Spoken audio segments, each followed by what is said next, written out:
3 أعمال إذا عملتها وحققتها حفظك الله مما تخاف ونجاك من مصارع السوء وأذهب عنك المهلكات. هيا بنا نتعرف عليها.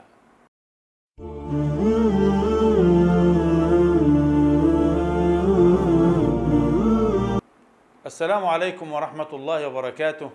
أحبابي المشاهدين، اليوم ألقاكم مع هدايا عظيمة وتوجيهات تحقق للإنسان فينا جانبا كبيرا من الأمن وتلقي في قلبه السكينة. فمصارع السوء كلنا يخاف مصارع السوء، فكيف نتقي مصارع السوء وكيف نبعد عنها؟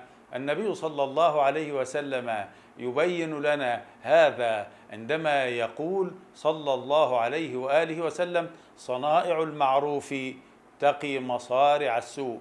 يعني أنك إذا صنعت معروفا إلى أي إنسان مسلم أو غير مسلم، إلى إنسان أو حيوان أو طير، إذا صنعت هذا المعروف كان رصيدا لك عند الله سبحانه وتعالى، يحفظك الله به من مصارع السوء، يعني من الآفات ومن المهلكات ومن كل شيء ومن كل شر أنت تخافه. فعلينا أن نسارع وأن نساهم في صناعة المعروف وعمل المعروف وتقديم المساعدة إلى الآخر.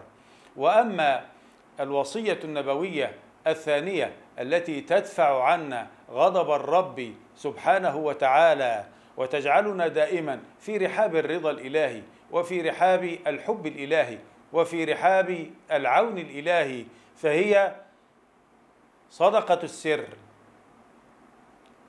تعود دائما أن تقدم الصدقة سرا حتى لا تفضح بها الآخر، سواء كان فقيرا أو مسكينا أو يتيما.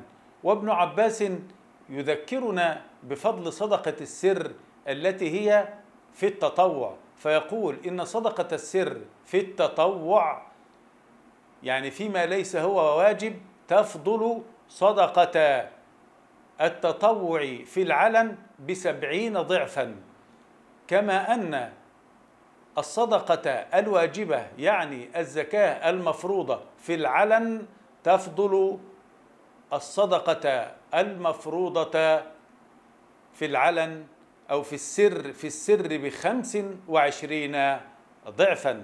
أيها المسلم الكريم، وأما التوجيه الثالث فكلنا يبحث عنه، وهو أننا ندعو الله ونسأله أن يبارك لنا في أعمارنا وفي أيامنا، ولذلك النبي صلى الله عليه وسلم يجيب لنا هذا الرجاء ويدلنا على ما يحققه عندما يقول: وصلة الأرحام تزيد العمر.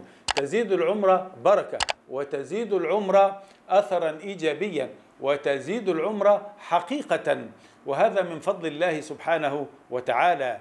أيها المسلم الكريم، إن أهل المعروف هم أهل المعروف. أهل المعروف في الدنيا هم أهل المعروف في الآخرة. هؤلاء تعرفهم الملائكة في الدنيا وتعرفهم في الآخرة. يعرفهم الله في الدنيا ويعرفهم في الآخرة. يعرفهم في الدنيا بلطفه فيحفظهم من مصارع السوء. يعرفهم في الدنيا فلا يغضب عليهم أبدا، لأنهم يتصدقون صدقة في السر، وكذلك لأنهم يصلون أرحامهم. نسأل الله الهدى والهداية، والسلام عليكم ورحمة الله وبركاته.